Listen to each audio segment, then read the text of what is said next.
Amo ng bayan mo, viva poong Jesus Nazareno.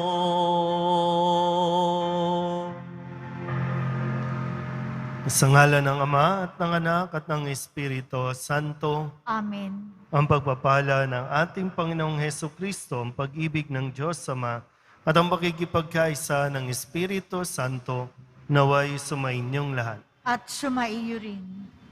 Mga kapatid, tinipon tayo bilang kaanib ng angkan ng Diyos, kaya dumulog tayo sa maawaing Panginoong nagpapatawad ng lubos.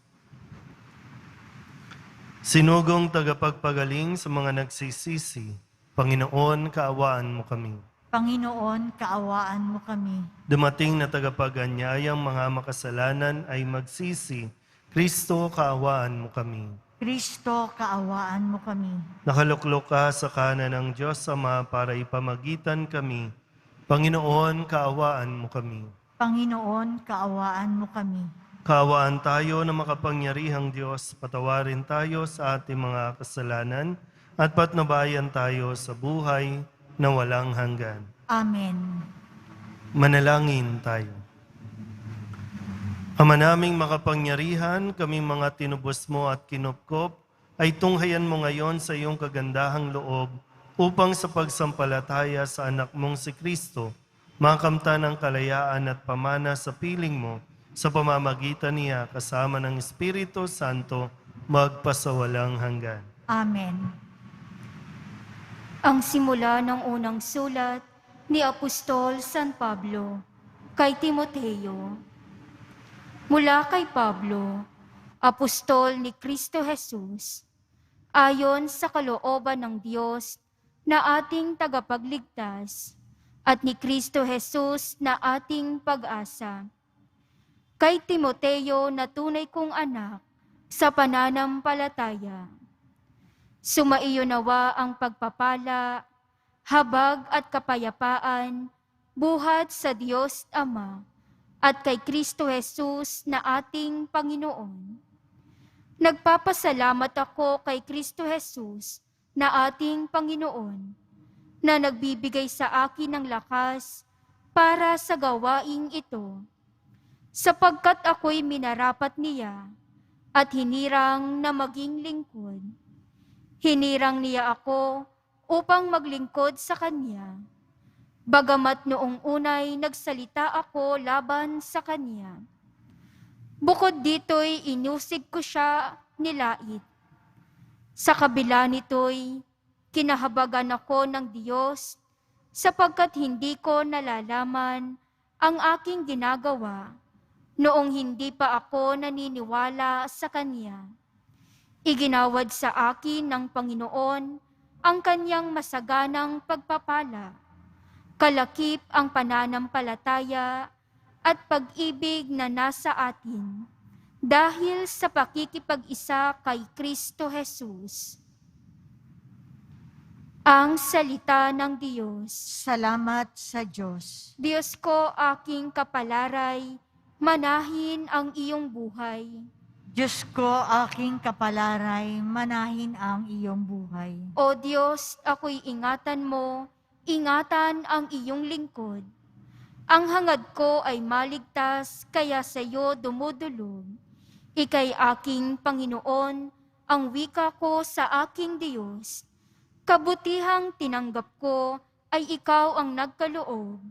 Ikaw lamang, o puon ko, ang lahat sa aking buhay. Ako'y iyong tinutugon sa lahat kong kailangan. Diyos ko, aking kapalaray, mahalin ang iyong buhay. Pinupuri ko ang puon na sa akin ay patnubay. Kahit gabi, diwa niya ang sa aki umaakay. Nababatid ko na siya'y kasama ko oras-oras. Sa piling niya kailanmay, hindi ako matitinag. Diyos ko, aking kapalaray, manahin ang iyong buhay. Ituturo mo ang landas na buhay ang hahantungan. Sa piling mo'y madarama ang lubos na kagalakan. Ang tulong mo'y nagdudulot ng ligayang walang hanggan. Diyos ko, aking kapalaray, manahin ang iyong buhay.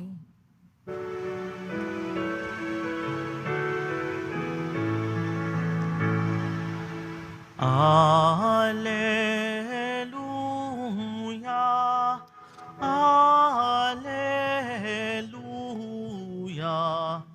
Alleluia, Alleluia.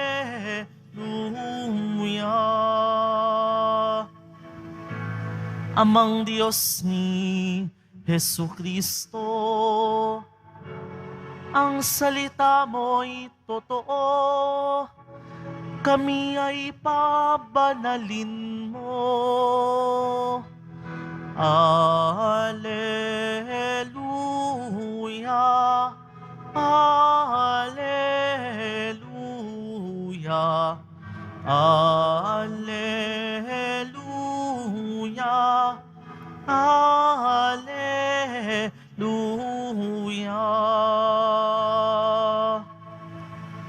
Sumainyo ang Panginoon. At sumaiyo rin. Ang mabuting balita ng Panginoon ayon kay San Lucas. Papuri sa iyo, Panginoon.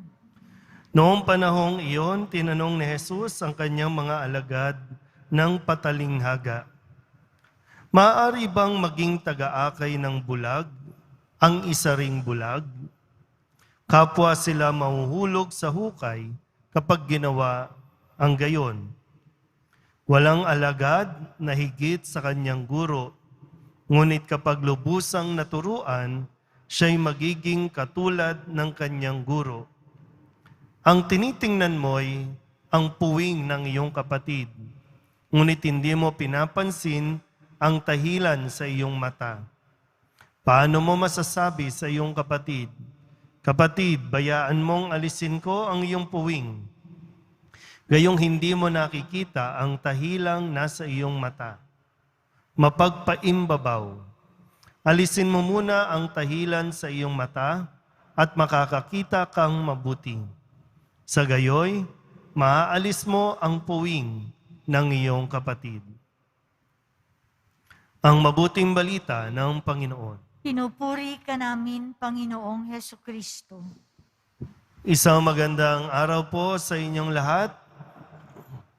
Marami po ang nagsulputan na mga tinatawag na mga influencer sa social media dahil nga halos lahat tayo nakatutok sa social media.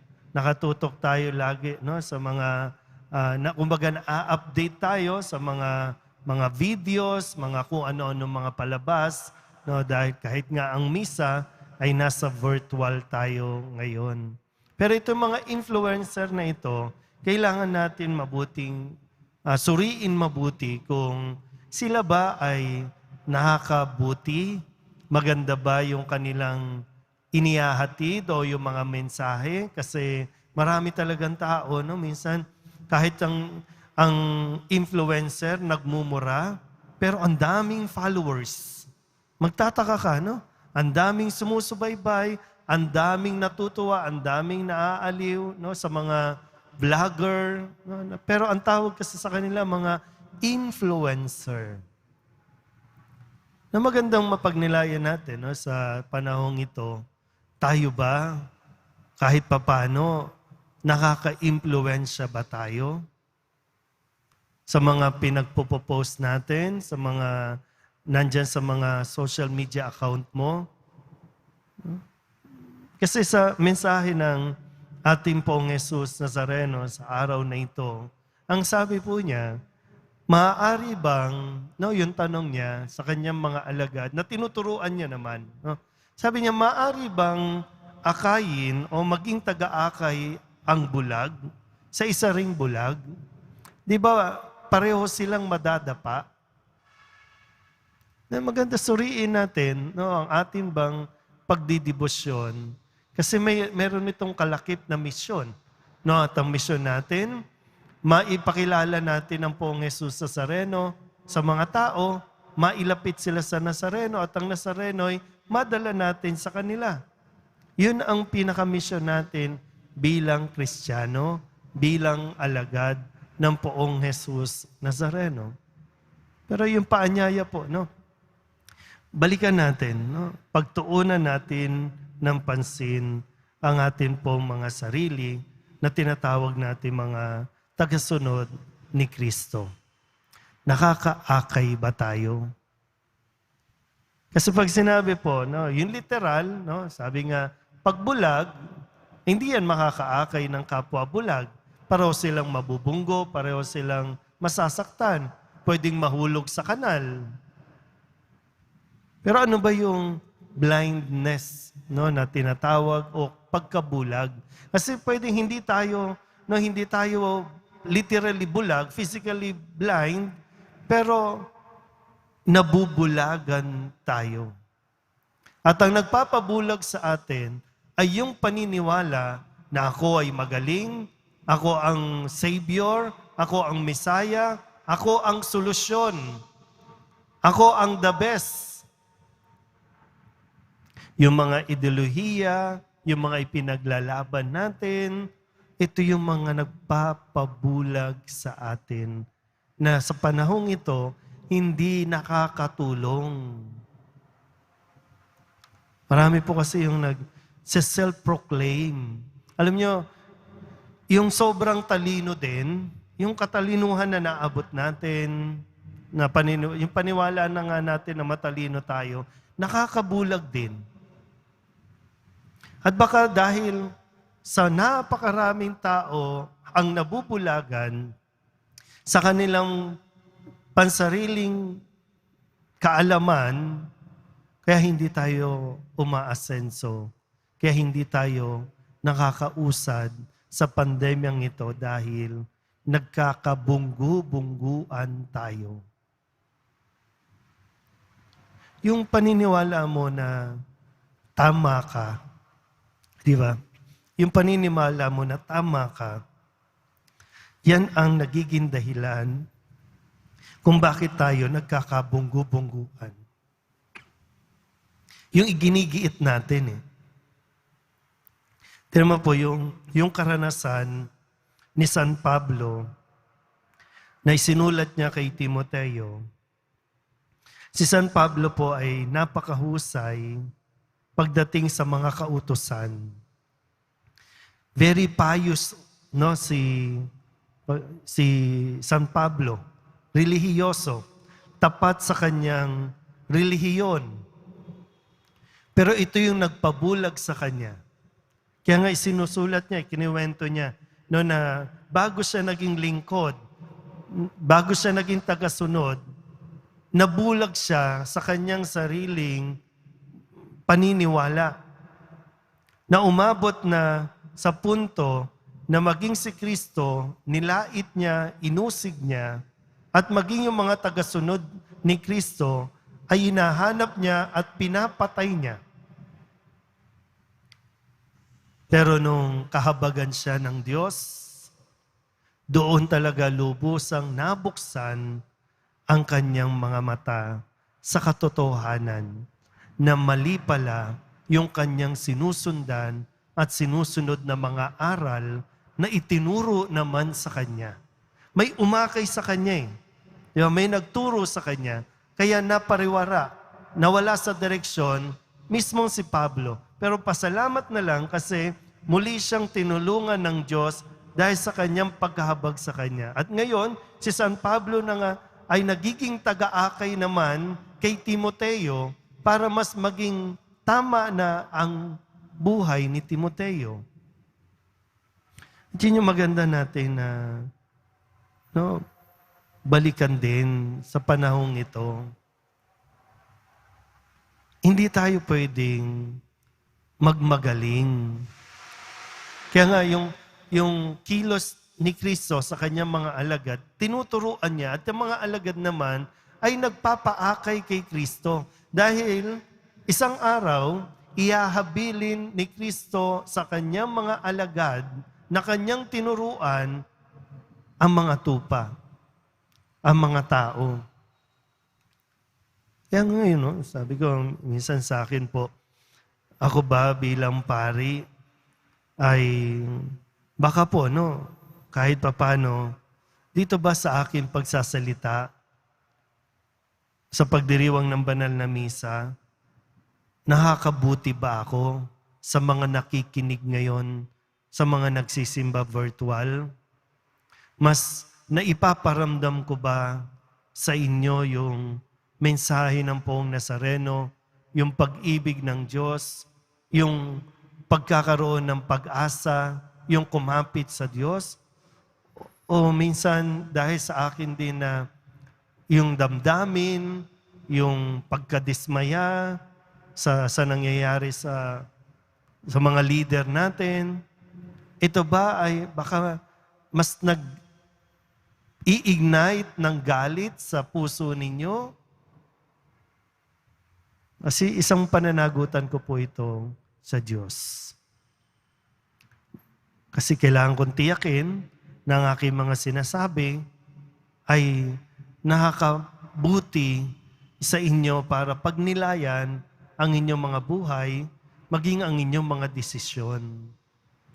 Mabigat po na responsibilidad na nakaatang sa akin na kailangan mas maging maingat sa pagbibitaw ng salita, natiyakin na ako ba nakikinig sa Diyos at ang mensahe ba ng Diyos ang talagang lumalabas sa aking bibig o baka meron na rin akong sariling ipinaglalaban dahil nabubulagan na ako ng galit, pagkadismaya, o kung anumang nararamdaman bilang tao.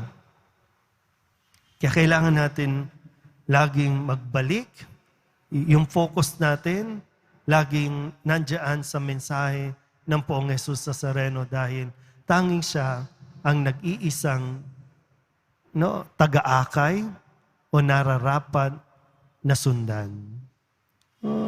Nawa po, suriin natin ng mabuti kung sino ang pinakikinggan natin na umaakay sa atin. At nawa, hayaan natin ang Poong Jesus Nazareno ang umakay sa atin tungo sa tamang landas. Amen.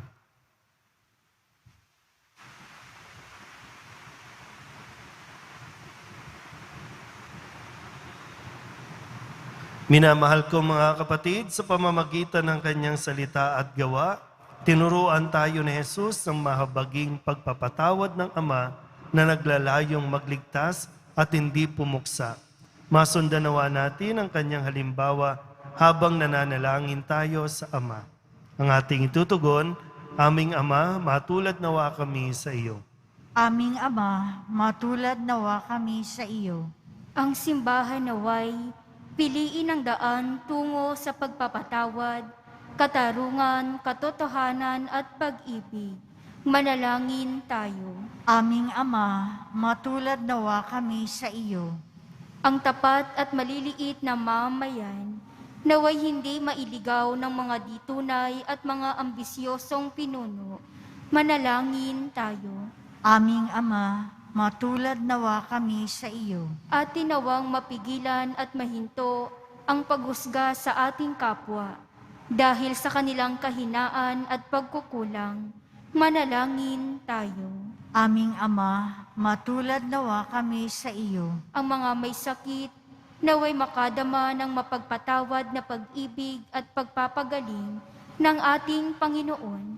Manalangin tayo. Aming Ama, matulad nawa kami sa iyo. Ang mga pumanaw, naway tumanggap ng habag sa harap ng luklukang hukuman ng Diyos. Manalangin tayo. Aming Ama, matulad nawa kami sa iyo. Idalog din natin sa Panginoon ang ating mga personal na kahilingan at mga panalangin para sa ating mga pamilya. Ganon din ang lahat ng mga misang pasasalamat, espesyal na intensyon at mga kaluluwa na hinihiling na ipagdasal sa misang ito.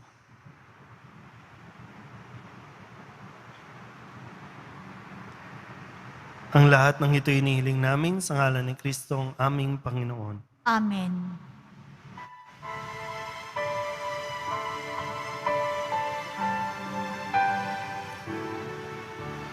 Poong Jesus Nazareno, naririto kami sa harap mo.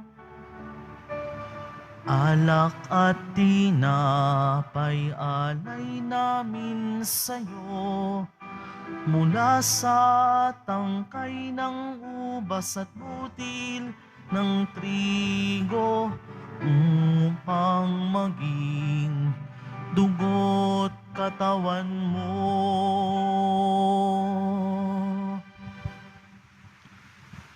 Manalangin kayo mga kapatid upang paghahain natin ang kalugdan ng Diyos sa mga makapangyarihan. Tanggapin nawa ng Panginoon itong paghahain sa iyong mga kamay, sa kapurihan niya at karangalan, sa ating kapakinabangan, at sa buong sambayanan niyang banal. Ama naming lumikha, ikaw ang gumagawa ng wagas sa katapatan at kapayapaan. Ipagkaloob mong ang iyong kadakilaan ay aming handugan ng iyong minamarapat na aming maialay, at naway magkaisa kami sa pakikinabang sa banal na paghahain ngayoy ipinagdiriwang sa pamamagitan ni Jesucristo kasama ng Espiritu Santo magpasawalang hanggan. Amen. Sumainyo ang Panginoon. At sumaiyo rin. Itaas sa Diyos ang inyong puso at diwa. Itinaas na namin sa Panginoon. Pasalamatan natin ang Panginoong ating Diyos. Marapat na siya ay pasalamatan. Ama naming makapangyarihan, tunay ngang marapat na ikaw ay aming pasalamatan. Sa iyong paglingap at kagandahang loob, ang tao'y nilikha mo at pinangasiwa sa sansinukob. Sa hangad mong siya'y iwastong lubos, siya'y pinagdusa mo sa kanyang pagtalikod. Sa iyong paggiliw, iyong ipinahintulot na makabalik siya sa pamamagitan ni Kristo Jesus. Kaya kaysa ng mga anghel na nagsisiawit ng papuri sa iyo, nang walang humpay sa kalangitan, kami nagbubunyi sa iyong kadakilaan.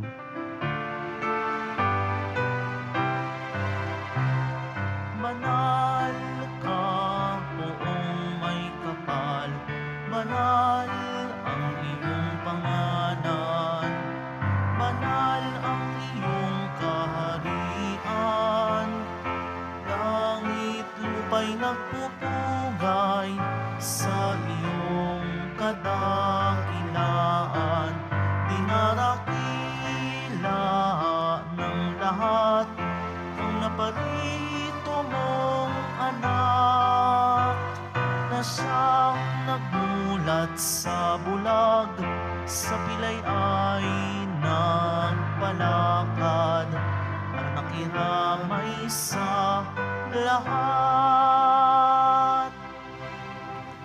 Ama naming banal, ikaw ang bukal ng tanang kabanalan.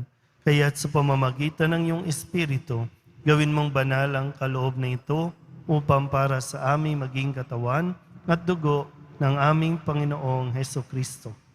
Bago niya pinagtiis ang kusang loob na maging handog, hinawakan niya ang tinapay, pinasalamatan kaniya, pinaghati-hati ni iyon, iniabot sa kanyang mga alagad at sinabi, tanggapin ninyong lahat ito at kanin, ito ang aking katawan na ihahandog para sa inyo.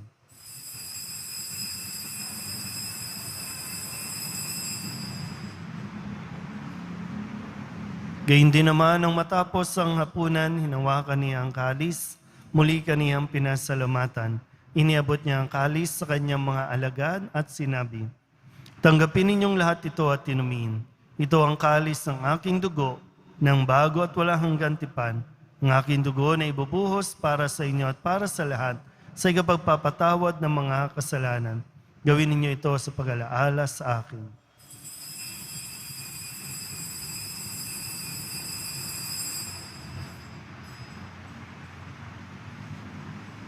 Ipagbunyi natin ang misteryo ng pananampalataya. Si Kristo'y namatay, si Kristo'y nabuhay, si Kristo'y babalik sa wakas ng panahon. Ama, ginagawa namin ngayon ang pag-alaala sa pagkamatay at muling pagkabuhay ng iyong anak, kaya tiniaalay namin sa iyo ang tinapay na nagbibigay buhay at ang kalis na nagkakaloob ng kaligtasan. Kami napapasalamat dahil kami iyong minarapat na tumayo sa harap mo para maglingkod sa iyo. Isinasamo namin kami magsasalo-salo sa katawan at dugo ni Kristo ay mabuklod sa pagkakaisa sa pamamagitan ng Espiritu Santo. Amalingapin mo ang iyong simbahang laganap sa buong daigdig. Puspusin mo kami sa pag-ibig, kaysa ni Francisco na aming Papa at ni Jose na aming Obispo at ng Tanang Kaparian. Alalahanin mo rin ang mga kapatid naming nahimlay na may pag-asang sila'y muling mabubuhay, gayon din ang lahat ng mga pumanaw. Kawaan mo sila at patuloyin sa iyong kaliwanagan. Kawaan mo at pagindapating kaming lahat na makasalo sa iyong buhay na walang wakas. Kaysa ng mahal na Birheng Maria na Ina ng Diyos, ng kabiyak ng puso niyang sa San Jose, kaysa ng mga apostol at ng lahat ng mga banal na namuhay dito sa daigdig ng kalugod-lugod sa iyo.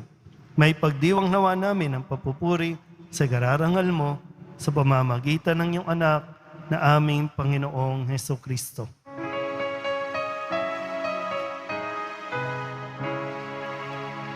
Sa pamamagitan ni Kristo, kasama niya at sa Kanya, ang lahat ng parangal at papuri ay sa iyo, Diyos Ama, makapangyarihan, kasama ng Espiritu Santo, magpasawalang hanggan. Amen, amen, amen, amen.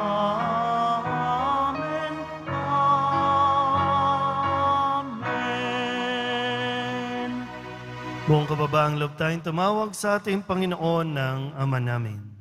Ama namin, Sumasalangit ka, sambahin ang ngalan mo, mapasa amin ang kaharian mo, sundin ang loob mo dito sa lupa para ng sa langit.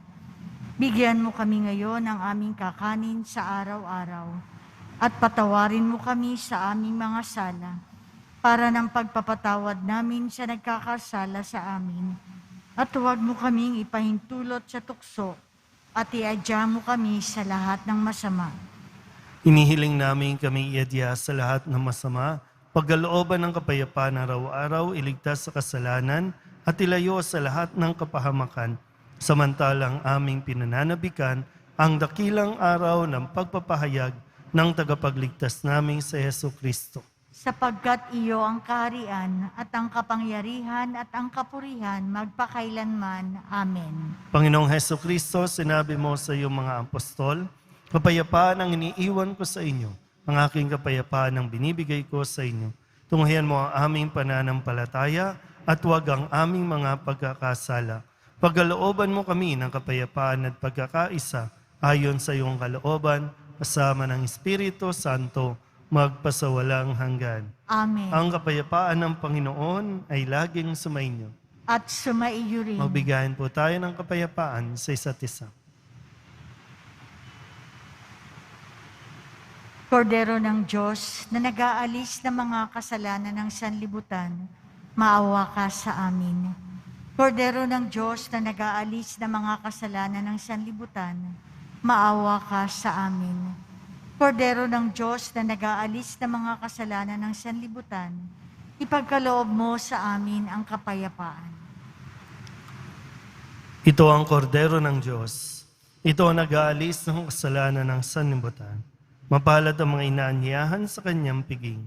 Panginoon, hindi ako karapat-dapat na magpatuloy sa iyo, ngunit sa isang salita mo lamang ay gagaling na ako.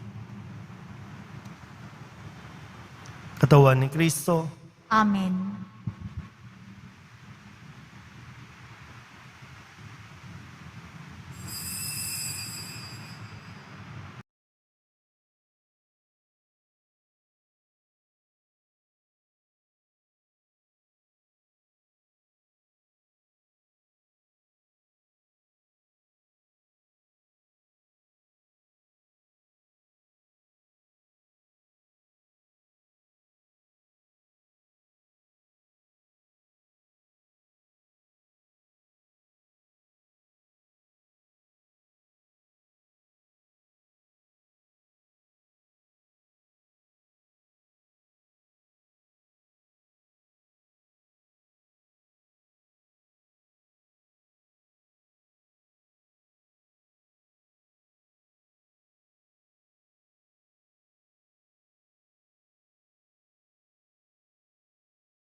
Manalangin tayo.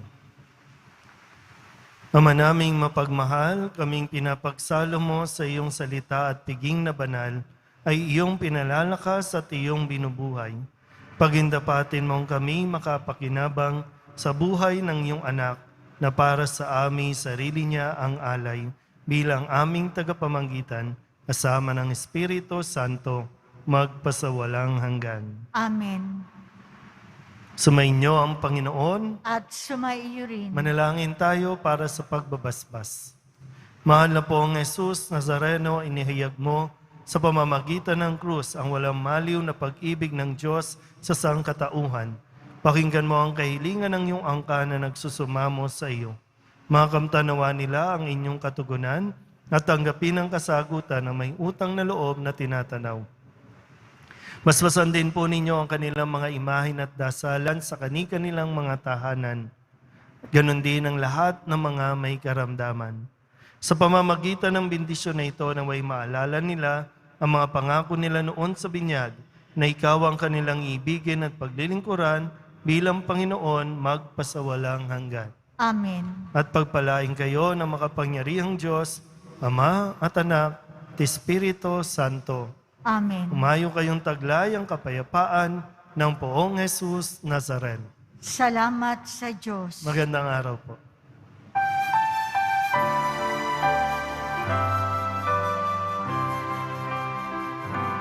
Nuestro Padre Jesus Nazareno, sinasamba ka namin.